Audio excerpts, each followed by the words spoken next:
Bures boahtin, hyvää iltaa ikväll, mina damer och herrar, ladies and gentlemen, tervetuloa Buffalo AKG Taidemuseon. Welcome, welcome, dear friends and members of the Buffalo AKG Art Museum.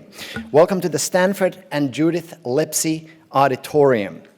My name is Janne Seren, and I have the honor to serve as the Peggy Pierce Elfin Director of this 162-year-old contemporary art museum that has also a fantastic modern tale. I would like to begin by saying a few words about the land on which we are gathered today. The Buffalo AKG Art Museum acknowledges the land on which our campus resides as the traditional home of the Seneca, the Onondaga. We honor the Native American members of our community who continue to bear the burden of a history of displacement as they live nearby and among us. We are grateful to live, work, and learn on this land. Thank you for joining us tonight for Voices in Contemporary Art, a conversation with some of the visionary artists whose work we are proud to present in Efter solen, After the Sun forecasts from the north. After the Sun is a landmark exhibition in several respects. It presents the unique artistic perspectives of more than 20 visionary creators who all hail or work in the Nordic region, that large landmass that stretches from Finland's eastern border to the western border of Greenland, is bordered by the Arctic Ocean at the top and the Baltic Sea at the southern tier, and a small land border between Denmark and Germany, of course. After the Sun is also the first exhibition of the AKG's Nordic Art and Culture Initiative. Let me say a few words about the Nordic Art and Culture Initiative that we launched about 5 years ago. As you know, the contemporary art world, the galaxy of contemporary art, has expanded exponentially over the last 5 decades. There is no art museum in the world who can say that they know contemporary art holistically. There is too much contemporary art being produced for any one institution to say that they have an understanding of everything that is happening in the world, from Trondheim to Taipei, from Cape Town to the northern reaches of the world we inhabit. It's just too big. And we are no three-letter agency that has a station chief in every city. That's not our business. So somehow we have to focus our efforts. Somehow we have to look at the world and focus on an area that makes sense or has been not so much explored by other institutions. So about 5 years ago, we mapped out what our peer institutions in North America are doing. The interesting discovery of this exercise was that there was only one region in the world where there is an active and dynamic ecosystem of contemporary art that no art museum in North America is focusing on or has focused on, and that was the Nordic landmass. Any other place in the world you can look at, some North American institution is focused on the activities of that area curatorially. So this was for us a blue ocean strategy, and that's how the AKG Nordic Art and Culture Initiative was born. Now, for a new initiative to be born, it takes a lot of things. It takes for board of directors to be brave and courageous to steward it forward. Thank you to our board of directors. Some of you are here tonight. Without you, this would not have happened.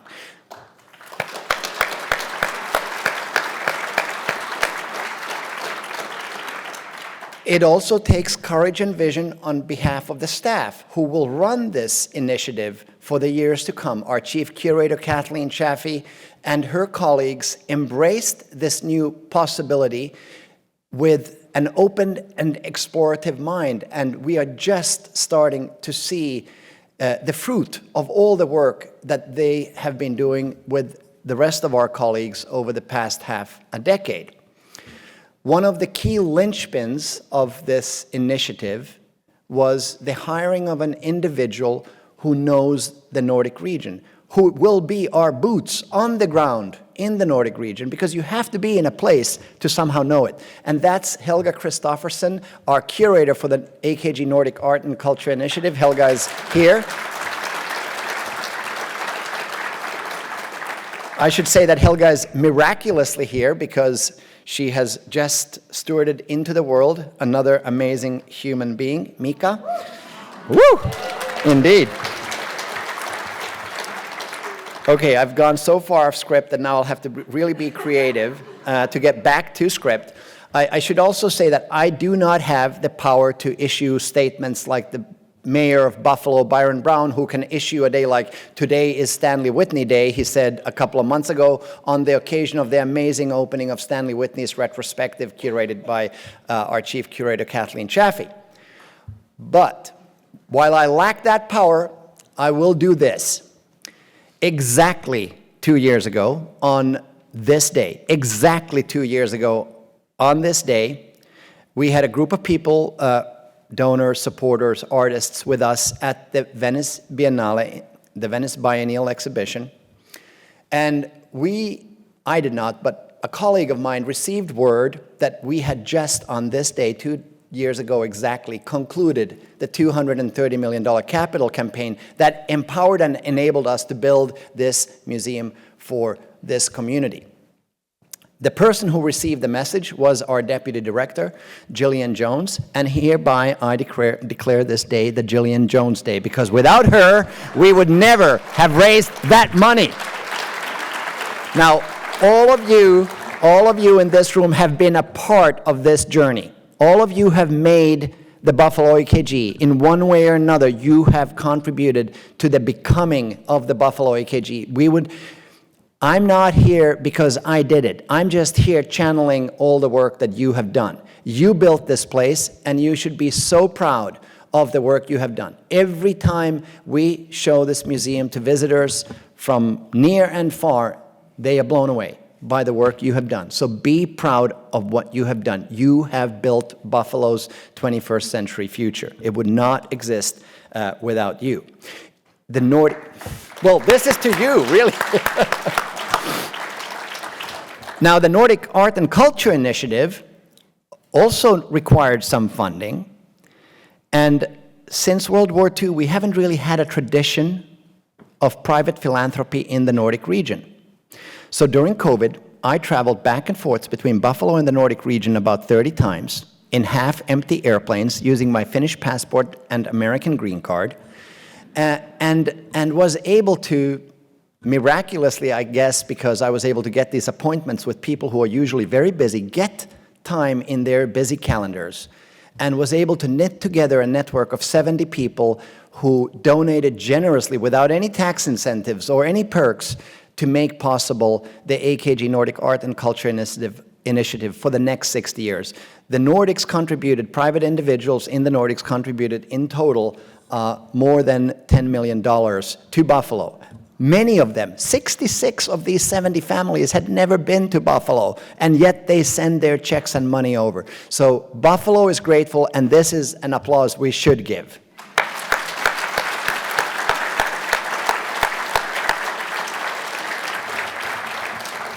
The founding patrons of the AKG Nordic Art and Culture Initiative are represented here tonight by Trine and Gunnar Chems from Denmark and Christine Mack, who hails from Sweden but lives in New York with her amazing family. Trine and Gunnar and Christine, thank you so much for your generosity and for representing the 70 families of the AKG Nordic Art and Culture Initiative. Okay.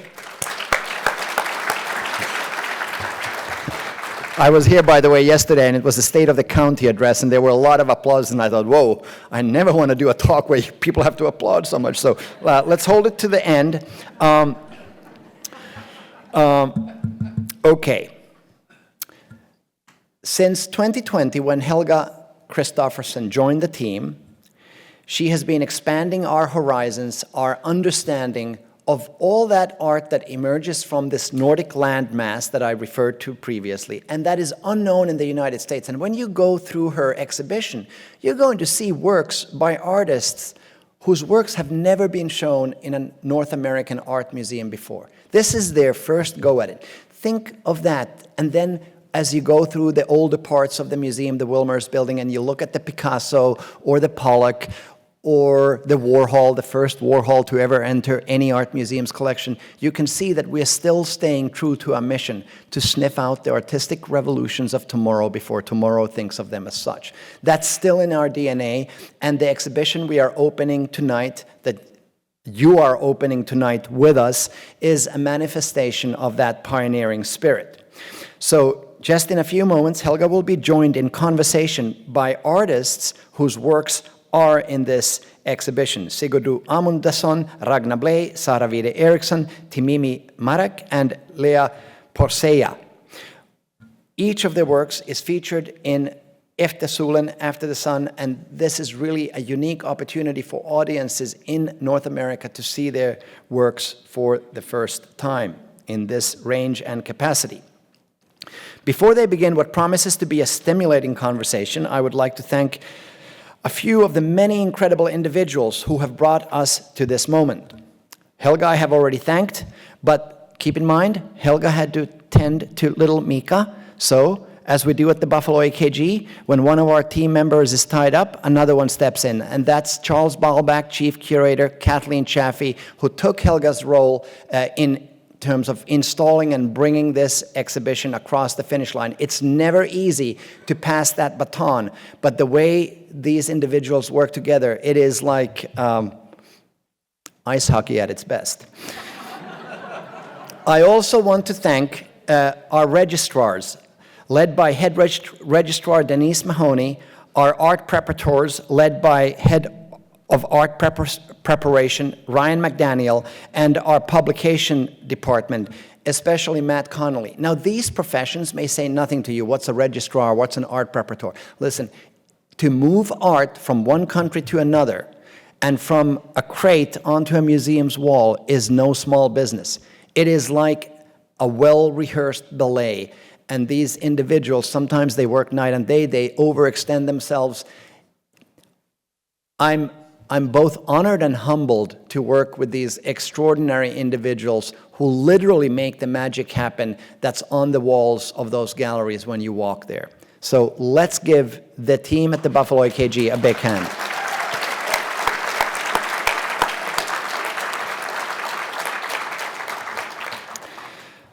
Exhibitions are costly endeavors, especially in today's world where everything seems to cost more than it did yesterday.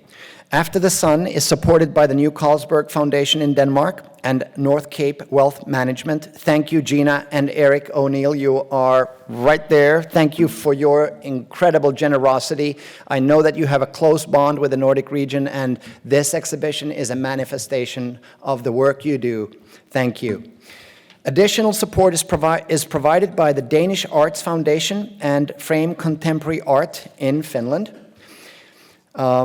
Exhibition and individual artist support is granted by the Office for Contemporary Art Norway, and the exhibition is co-organized by our amazing peers at Gammelstrand in Copenhagen, and they are represented here tonight by Director Nanna Hjortenberg and Chief Curator Sara Hatla. Nanna and Sara, thank you so much for taking on this mammoth project with us. It's a big lift for both of us, but based on just initial responses, what a great exhibition. Last but not least, I'm honored and humbled to thank all the artists who really are the magic that makes all of this happen. An art museum is not an art museum without an artist or without the artists. Their vision, their ingenuity, their ability to look at the world in different, diverse, new ways, their way of grounding us and pointing us towards the future in their individual ways is truly stunning. So thank you to the artists who are here today, and of course to all the artists in the exhibition. Thank you so much for listening. Enjoy the evening and enjoy the talk.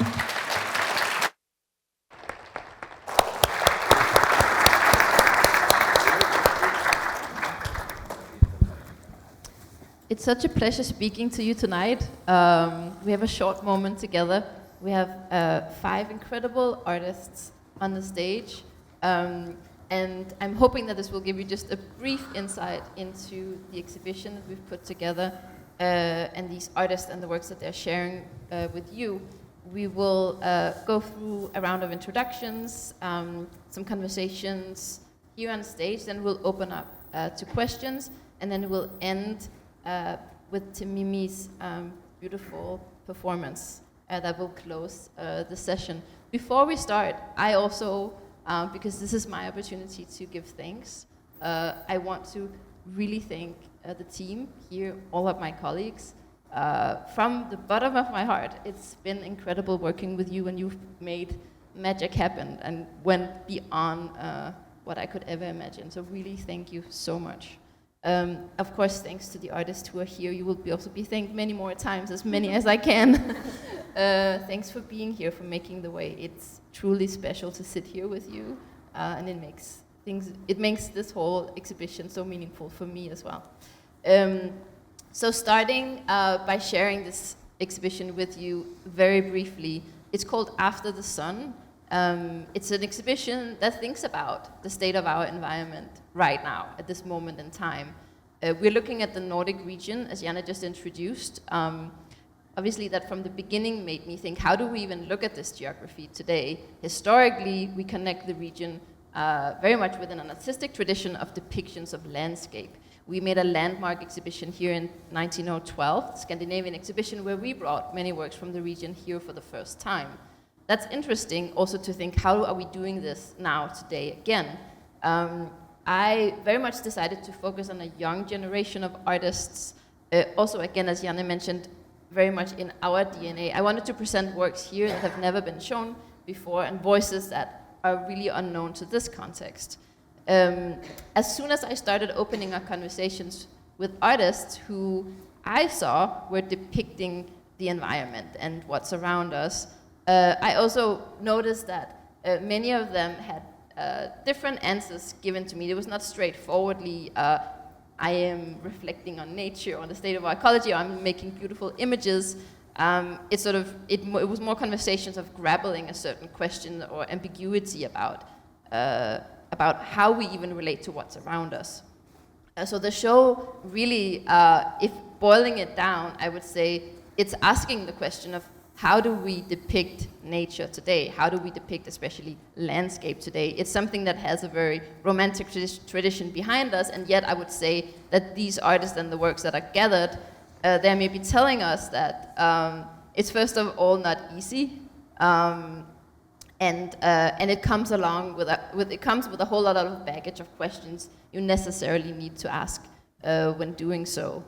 The work's title comes from a book written by a young Danish writer, of course, called Jonas Eika. It's a piece of fiction. It's not necessarily about, let's say, the climate crisis, but it's a beautiful book that I encourage everyone to read, that is really about sort of the forces that are pulling us in different directions and how we are navigating those. And so now I'll ask each of the artists to briefly introduce themselves. And then we'll get into questions that hopefully also exemplify what I've just told you.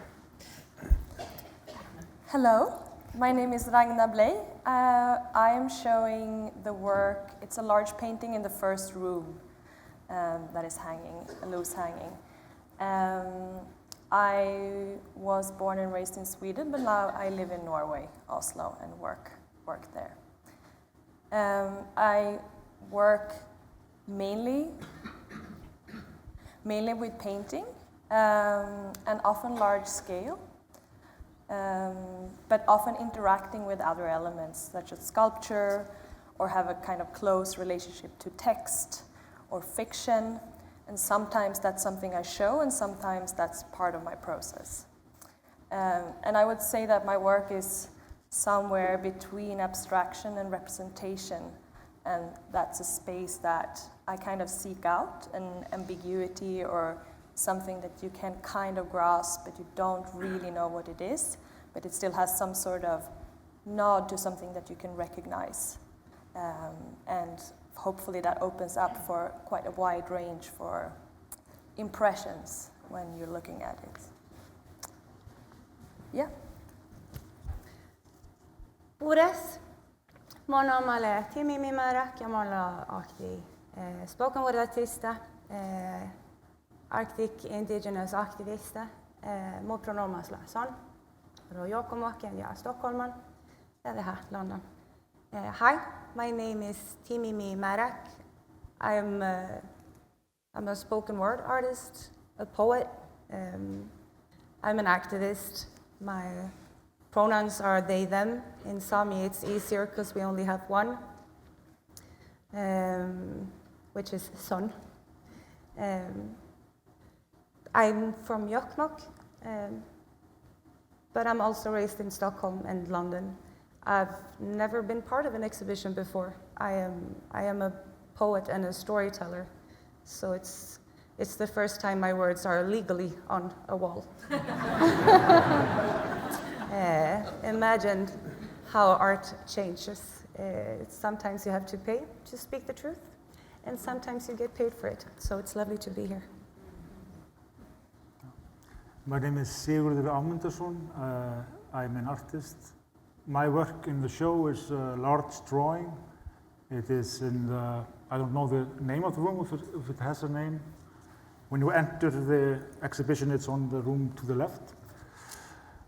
I mainly focus on drawing, but I'm also involved in performance art and theater and video art and installations, and I'm currently writing a novel.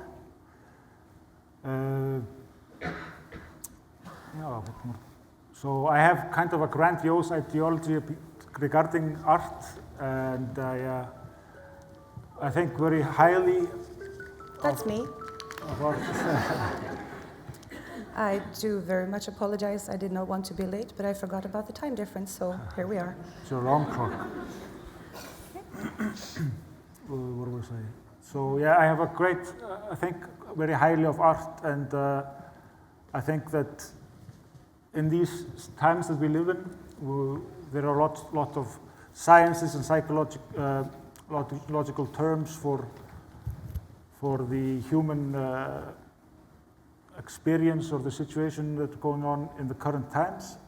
And I think that art can and has always been able to explore the human situation in ways that no other field really can. And my worries are that the horrors of today are also very much concerned with an emotional problem.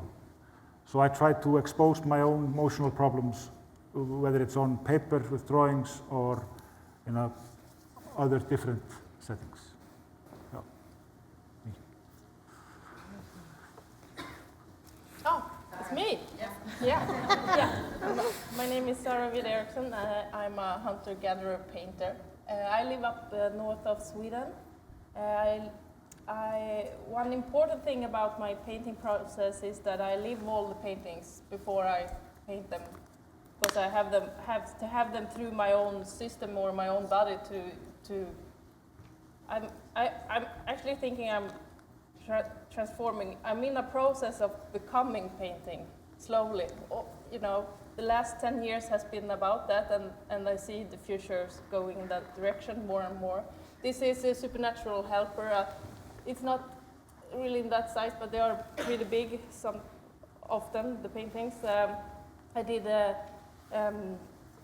soul fracking and the weaver and on top of a hill in the exhibition in the same room as you guys.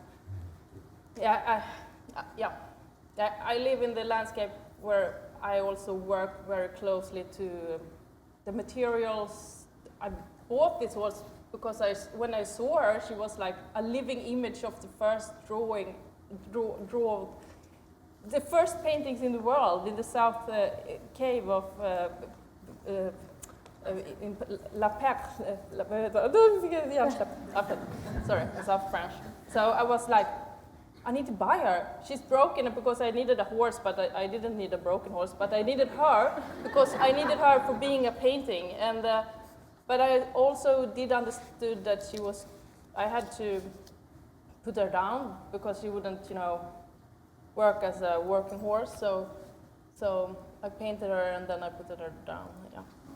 And this is the resistance, and this is also a very large part of how I work with my own body towards, I like to put myself in the eye of the storm, and not always think that my body or my experience will change the landscape around me, rather let the landscape around change me. So I often change in relation to outer materia. So this is a man. I think of him as the strongest man in the world, the dragon, but still very shy. And you know, we always know what happens with dragons in the end. Yeah, it's a large painting. Yeah, okay, the sizes are there. So, thank you. Oh, thank you so much. I'm always like being so inspired by listening to other artists. It's really amazing, and thank you for this invitation. It's great to be here. I was thinking, what is the common denominator of my own work? And I think it might be energy. I've been interested in all sorts of energy, from energy producing machines, as you will see in this exhibition, but also energy in cosmos, in like the spiritual world. And I guess I'm just interested in how to try to facilitate these like energies that are much bigger than us, and also in a way be humbled and make this like modest wish that we need to meditate more on how we use energy and how energy are related to matter, that there's always this counterpart in a way. So I decided to show gravitational ripples, which is actually a Swedish memorial. I'm Danish, by the way, but it's a Swedish memorial for the tsunami that happened in Southeast Asia. But there was a lot of Swedish victims, and they had a wish to do this memorial. And here it's the inspiration is also another energy explosion. It's actually like when two heavy like celestial bodies like black holes or neutron stars move together, it creates this ripples in space-time. And I found that as a beautiful image of the grief that you experience in these situations where where time and space is just blurred. And if we go to the next picture, you will see an exhibition that I made first at the Moderna Museum in Stockholm and later in Copenhagen, where I'm based. And the work that I have here is sort of, it came out of this piece, basically. And of course, it's a ready-made, and it's very of course, relating back to Duchamp and this heavy art history, but it's also about trying to figure out what kind of ready-mades can hold energy today and make us think about the situation and the climate change, all these kind of things that we're standing in. So I hope that it can be a figure that points both back and forward in a way. Yeah, monsters, heavy, very heavy, ready-made. I think it's also like coming as a female artist. I remember a very famous art curator. She said to me, "Don't make something small, make something heavy." And in a way, I have maybe listened a little too much, because of course this is really heavy. But it's also, I hope that it will open up these meditations on the relation between energy and matter that I think we need to, bring forward. Thank you so much. So to open up our conversation, I'm going to start with you, Ragna, also just because your work is in the first space in the exhibition. I hope many of you have seen it, and of course if not, then please jump over and do. Ragna, I think from seeing your work for the first time, I've seen your work many times, and you often work in a very large scale, and yet I've always questioned when standing in front of the work if I'm looking at something very large or actually something really minute that has been focused on. For this exhibition, you've made really a monumental work, and thank you so much for that. And I think, yet, I also feel it's a work that makes us question what we're seeing and what scale it actually is. And so I wonder if just initially you could talk about scale in your work. Oh, it's hard to be first because I'm going to come up with so many smart answers when the other people talk later. But yeah, I think scale, for me, for painting, it kind of means everything. You can't translate images. Like a small image or a small painting will never do the same thing, even though you're trying to depict or do the same thing in a larger format. It just becomes something completely different. And that's always been something that I find really interesting.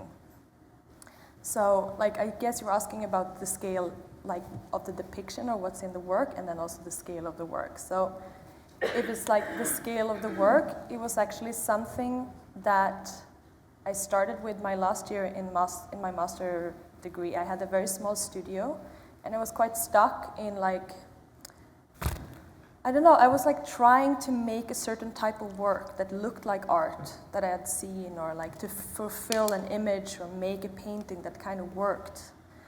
And I stretched a large canvas in the entire small studio that I had, almost like a tent. And then I started to kind of work on small works on it and then work around it. So it became like this, almost like a left-hand painting, and like an act of doing something and not so much an act of making an image.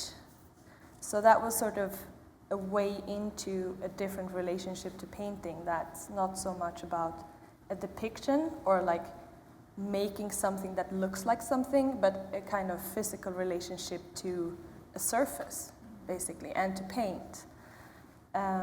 So I think for me to work in a larger scale just frees something, because there's like a limit on how far I can reach with my hand. You know, for example. I also think like you've really created like, I think probably maybe your largest work to date. Yes. For this exhibition. You know, I'm including you in this show because I really feel that I feel close to something that's a natural matter. I feel close to nature. I feel close to an underwater world, maybe one that's imagined, maybe one that doesn't exist actually, that you made up. But I guess last I would ask you to, like, what's your relationship to nature and landscape? Just because it's something that I read into your work and that I see, and I also think is there. Yeah. And I want you to sort of get at how you think about it, because I know it's not straightforward. It's not straightforward, and I can just say quickly to anyone who's curious that the work in the exhibition is made on the floor. So it's stretched on the floor, and then I worked basically walking on top of it and pouring and painting and sort of dragging around the paint. Well, I mean, the idea of nature as a concept, it's like it's an invention. You know, there's no clear borders of where the nature begins and civilization. These are like constructs. So, you know, in a way it's like a difficult question, because how do you know, that's the idea, I think, when you talk about nature, that's a sort of a construct, right? Like the idea that we are here and then nature is somewhere out there. And I don't think that these categories are particularly set or malleable, and they're also quite fraught in a sense to think about a separation in that way. But having said that, I mean, I grew up in a place close to the sea, in the forest, not in a city. So I think being in that environment obviously has had some sort of effect also in relationship to spaces that you feel at ease or relaxed in, or that you know that you have a certain connection to. And I think part of the work is just that I think it's something about the space, creating a space, and when we think about a space where you can look out far, it's also like, be it a cityscape or like a forest, it's like, it's a nature, like there's going somewhere.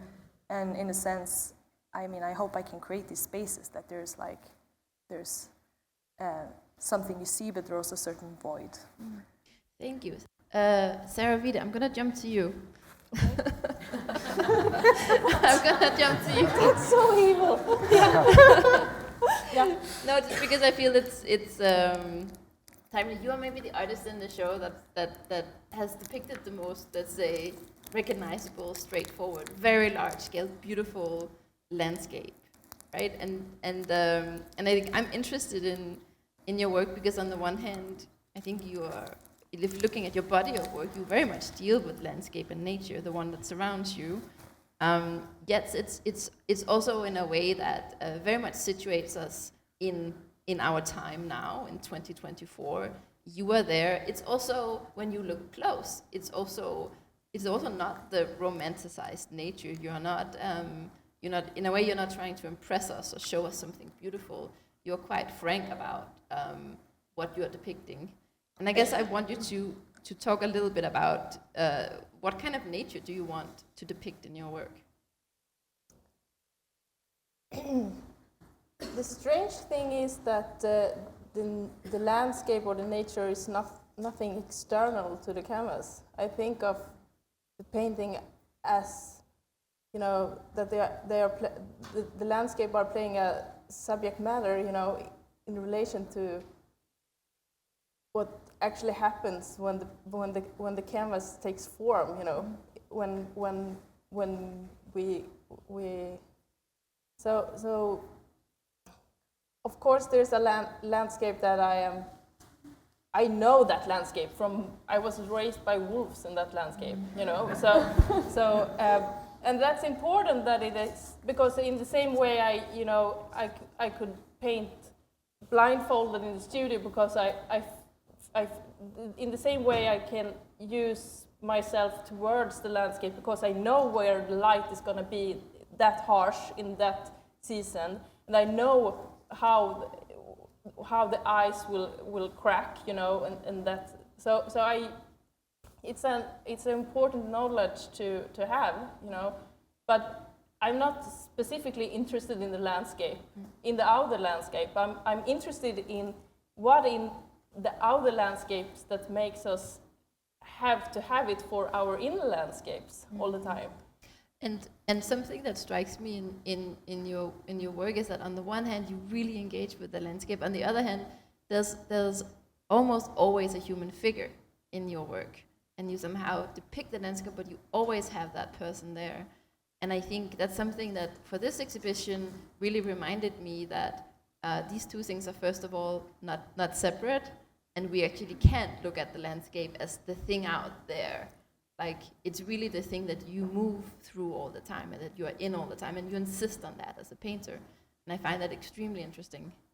It's for example, if we were going to talk about soul fracking, the big painting in the exhibition, what would it be without a person or a human in it?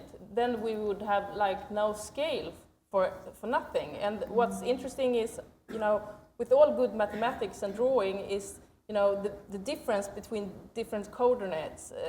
If it's like a inner landscape or a social, economical, or a political or a capitalistic one, that's how we read our world, comparing the areas between something, and how would I even? That's the only way to speak about it, Yeah, to put something small in relation to something very large. Siggy, I'm gonna jump to you. Okay. Because in a way this ties into your work. And I guess maybe straightforward, I want to ask you, you combine these different elements often in your work. In this one, we have a sort of a naturescape, and we have all these, let's say, components of a capitalist society, corporate architecture, logos, and you always sort of merge them really closely together. Yeah. And I guess if you could briefly speak to that. Yeah. Well, I guess I'm a maximalist, you could say, definitely. So I'm very interested in depicting the modern days or the contemporary times we live in. So I feel like they are very loaded with imagery and with a lot of information. So I would say that maybe this is the age of information and identity. So, for instance, there is, I don't know if everyone can see it from this photo, but there's a lot of texts and homespun logos. They're not like real logos. It's not Coca-Cola or Nike. It's like it's just nonsense. You know, it's just me making them up at home with Icelandic alphabet, you know, and stuff like that. So it's not, that part of the work is about like identity or information, but it's completely lost. So it doesn't have any, it's without an identity, or it has no information to depict, you know. And it's all sort of a mass between the nature and everything that humanity has done, whether it's good or bad or ugly or beautiful. It's all sort of collapsing into each other and fighting for survival, I guess. And the work is also included in a part of the show that in some ways asks questions about the future. Yes. And I guess I wonder, what do you think about the work as such? I see the work as really these sort of, the forces that are at play around us, they're really coming close together and sort of asking what's gonna happen when they just merge closer and closer together. Is it even gonna hold? Yeah, that's very interesting, yeah. I have a friend who are twins. It doesn't matter into the story, I don't know why I'm saying that, but they are twins, and they were thinking about like, maybe they read this somewhere or something like that, but they had this idea that maybe humankind is sort of like if nature was like a flower that has like seeds that goes away from the flower and plants and different gardens, and then the same flower pops up. Perhaps humankind is like a seed of the Earth, and it travels to other planets in the galaxy and plant sort of humanity there, if that makes any sense. And I thought that's kind of interesting. Is that sort of the purpose of humanity? Is like nature making us so we can breed Earth in different galaxies? It's like a positive view of us, maybe. And then you have the opposite point, if we're just like sort of like a cancer cell that's ruining the Earth. So this is kind of a polarization going on. And I think I don't really want to answer which one I believe, you know. I don't want to say that it's the good thing or the bad thing. I just want to show it how it is, sort of. And I just want to confuse nature and humanity together. And in this piece here, I was really focused on the works by Goya and Poussin and the Renaissance painters. And if they were today, like how would they, because I don't think they would necessarily use oil and do the very delicate, maybe they would, you know, some of them. Many of them would be doing video works. Maybe Michelangelo would be an installation artist or something. But I thought like I can use the tools like that I am comfortable with. I was never paying attention in school, so I was always just using ballpoint pen, you know, and drawing some violent things going on, you know, I don't know why. But I'm still doing it sort of as an escape as well. So it's yeah, it's all there, I guess. And then also my obsession with films. It's also there, the narrative point. There's a lot going on. I could talk about this work probably. I believe you. I'm gonna jump to you, Lea. Your work is a large turbine blades in the middle of the space. If anything, maybe the wind turbine is such a symbol from the Nordic region of sustainability, of having solved the problems of we having the solution to the ills around us, and you're taking this and both presenting it to us as what it is, but also you know, the work is also full of all the ambiguity of whether we can actually sort of rely on that or how we see that. Could you tell us just a little bit about the work? What is it? Where does it come from? Yeah. I can at least try. I think it's important for me at least to think about it not only in terms of being this historical blades from the first like offshore wind farm in the world, which which it is, by the way, and that's nice, I think. But I was also interested in it in relation to the whole tradition of the ready-made. So when Duchamp do the ready-made, I mean, what does it mean to bring in a ready-made today, and how can we charge it? How can we work with it? So there's also this, I mean, researching Duchamp and so on, I think the ready-made, I mean, to take in like a normal thing, basically, and somehow say this also means something else. There you start to, there's some kind of magic going on, or at least that's what you pretend to set in motion. And I think this this dimension is very important for me, because I've always been working in this sort of on the edge of science and spirituality. So I guess this simple, even though the wind turbine, I mean, I understand that it's very disturbing in the landscape, because it's also like electricity in general could be disturbing when we see from a spiritual perspective. But on the other hand, it's also like this return of things. It's really like a symbol of that all the things that we put out in the world, it's coming back. And I think we are very much in that period right now, that we are seeing all the waste and all the things that are coming back. And we need to figure out what to do with all the things that we have created that was not maybe so sustainable. I mean, it's really a serious problem. And I think we can only, in a way, find solutions and visionary solutions for the future if we start to think from the problems, basically.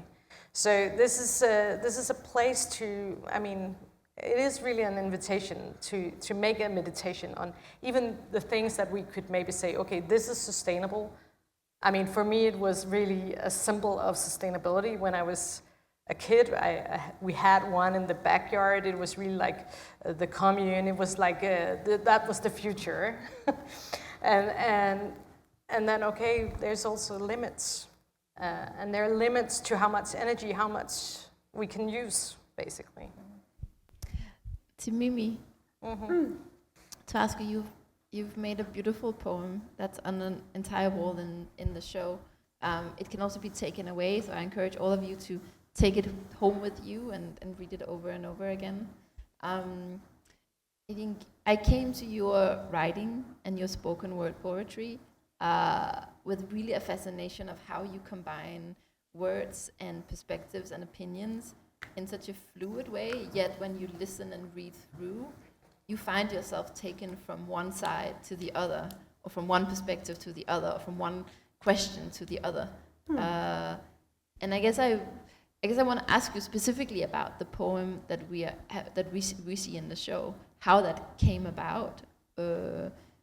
What is it about? I know that that's a difficult question because it's about many things, but maybe just very briefly, if you could tell us about that. I suppose it might feel like it's abstract because poetry usually is, but it's not. So if you read it start to finish, you can pick out the bits and pieces that suits you. It's about what it is about. I usually don't shuffle words, so we connect through our roots. It's not harder than that. I understand that we need art to remind us of things. If we didn't need to be reminded, there would only have been one war and one love song. We need to be reminded of things, that we are not need to like re-engage with nature. We are nature. We need to be reminded that we have so much in common, and that when there are struggles in the world, we need to fight for something, not just against things.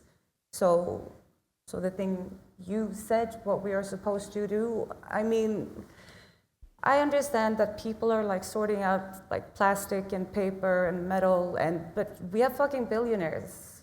We have oil companies. We could take care of each other by both, like, I don't know, I have water here. Does anybody need this water? It's not... usually the things I write is things that needs to come out. I think that nothing I've written has had the intention of being hidden or presented. I come from a storytelling community. People talk and we are remembered through stories.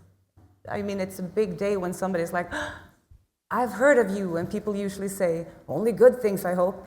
It doesn't need to be. I can be like, you know what, I heard you got shit-faced. You got shit-faced and you fell asleep in this car, but then you're like, because you remember this story about me. I think I like poetry in its spoken form because every time you don't need to talk about it, you don't need to have the human interaction. But I also love art because it's a bridge language. I mean, I have no idea what I have in common with any of you in the audience, more than that I suppose you also like art in some way. And that's big. I don't know what your political views are. I don't know your sexual identity. I don't know if somebody died or if you're sick. I have no idea where you're at. I have no idea. But you are here because you like art, and that means that you want to feel something. You feel the need to be seen and to communicate something that maybe you cannot put into words or into paintings yourself. And that's a reminder that we need each other. I just think it's a bit scary that art has become this sort of new religion in a way, where we follow artists like they're prophets, and that means that we can judge them. We create prophets and demons in the same way. It's not that simple. The truth is, it's super simple. Every question we have, it's super simple, but it's not easy. Bad relationship needs to end. Simple, not easy. People being colonized, fucking stop. Super simple, not easy. It's just as easy as it is complex. So the poem is about thinking out loud, and I think people should do that more often. I've never put it on a wall. It was absolutely not what I expected, but it was absolutely amazing to do it. And again, I think I'm going to continue doing it, but I don't know if it's going to be in a museum. I hope somebody paints on my wall now. Thank you. I think on that note, I want to open it up to questions, exactly, so we can speak to also, each other. About move around. You don't need to be sitting down and be respectful. If you need to scooch around, please do. The body needs some movement at times. Is there any question in the audience? I really welcome it. Would be wonderful to hear your It's also allowed to ask at least me afterwards, as long as I don't need to have an answer. Yes. Hi, and thanks our lucky stars for this evening. Is Virgin Sweden a father city or a region to Virgin New York? You mean if they have a relationship? Right, or if maybe that name wasn't emblazoned in the Ontario region because of Virgin Sweden. I wish I could answer that question, and maybe I should. I actually don't know. I mean, Sweden is a tiny little colonial bitch as well, so they might have some sort of relationship. And Bergen is in Norway. Yep. Yep. Thank you.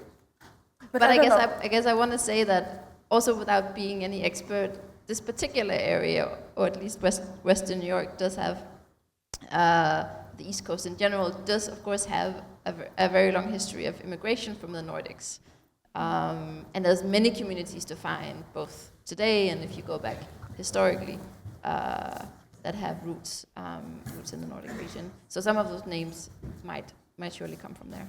Thank you. Anyone else? Yes. Hi, so interesting and enjoyed the show so much. I would just like to ask generally, where do you all as artists, where do you go or what do you do to find your inspiration? I think maybe we can't have all of you answer it, but does anybody feel? Because that could easily take us another hour, but I think it's more that whether I like it or not, things become inspiration, and the creation is just a way of life, maybe. As cheesy it may sound or not, it's the only way I can comprehend the world. So that's why you don't date artists. does anybody have something to add to that? No, It's a hard question it's too, a though. difficult one because I would also say it's like a multitude of things and places and also just ways of looking at things maybe or noticing. So yeah, or like, but I think for me it's also sometimes shifting your placement, like going into somewhere where you're not comfortable or where you haven't been, just to kind of readjust the way you are looking at things. For me is quite inspirational.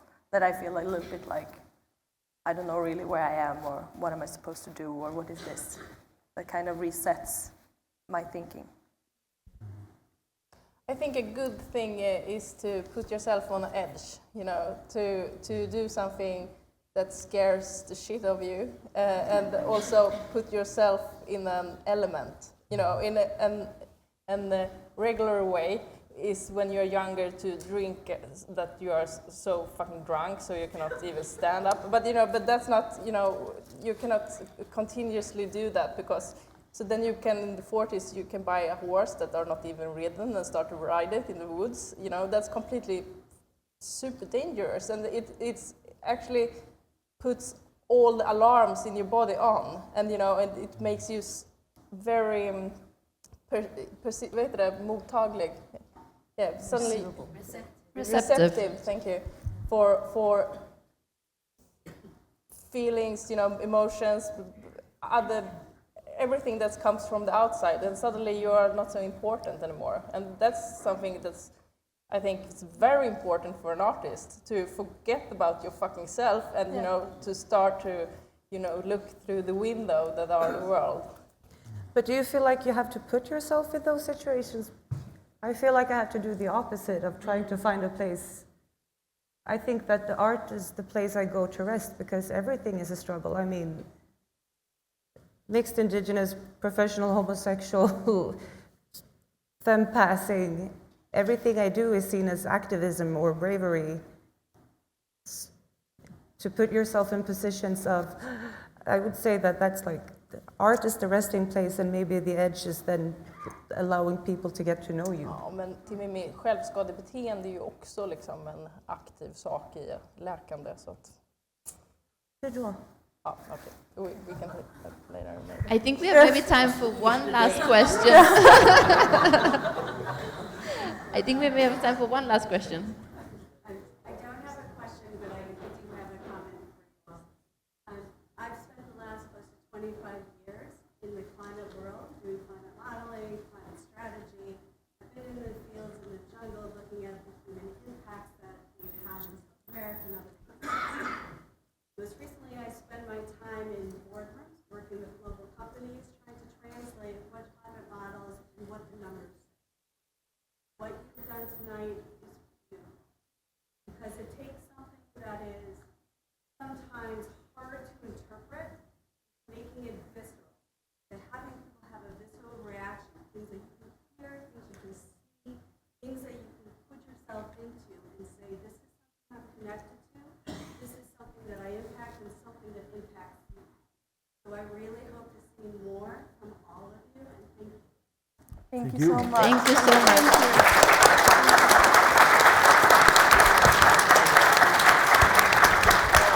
And I think by there I want to pass the word to you, Timimie, to read and perform, and then we conclude the evening.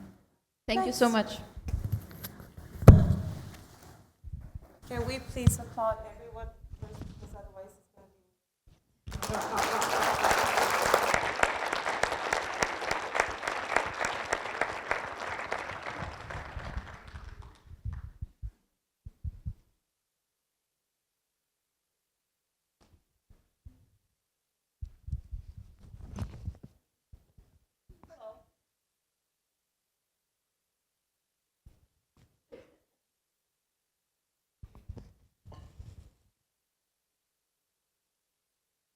Hi. Hi. Are you okay? Very nice to... Can you hear me? Can you hear me now? Hi, how are you? Very good. Nice. I'm not going to read the poem that's on the wall. It's long, and I've been thinking about what poem to read. And I chose to read one of the first ones I wrote. Me and my sister have been fighting against the mining industries for going on 15 years. And this was one of the first ones. There will be helicopters chasing us for the beats we drop them. Because like with Pringles, once you pop them, you can stop them. We pop a political question because we're on a political question. And for all of you that understand this, one goes out to my biggest fan. They see me rolling. They hate it with a buggy and a board and an attitude you can't afford. Keep hating all you want because the pen is always sharper than the sword. Because my sisters, siblings, brothers, I won't even try to bother to explain it. Each should beat it, my land, my hand, like a fist in the air, shake it like a dough can. When you try to scare me, please be joking. I'll be choking, calling me a junkie. What the fuck have you been smoking, my kin? We'll live on. When you and I are both gone, and they will know that you were wrong, because siblings, brothers never hush. We know you think we're too much. Local people never crushed. You know we never stop. Opponents, be afraid. Because when I laid my head to the ground, I knew it was bound to happen. Tapped, and those under tapped back. And don't attack our land thinking she won't fight back. Don't attack our land thinking she won't cry. Taking what's ours, and yeah, you owe me whatever you got. Go ahead, please show me how you gonna give. When there's nothing left, and you steal without it being called theft, and I wonder if you sleep well. I wonder if you can tell what that cold chill down your spine is, and if when they come for you, you still think ignorance is a bliss. When the storm comes, we'll write it out, and you will know me. When they come for you, you will know that you owe me. Quito.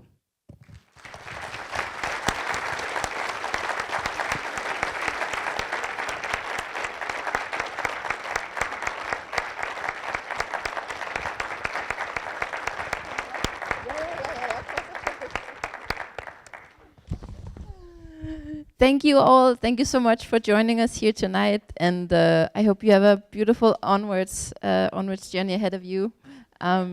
We'll head out, all of us. Thank you.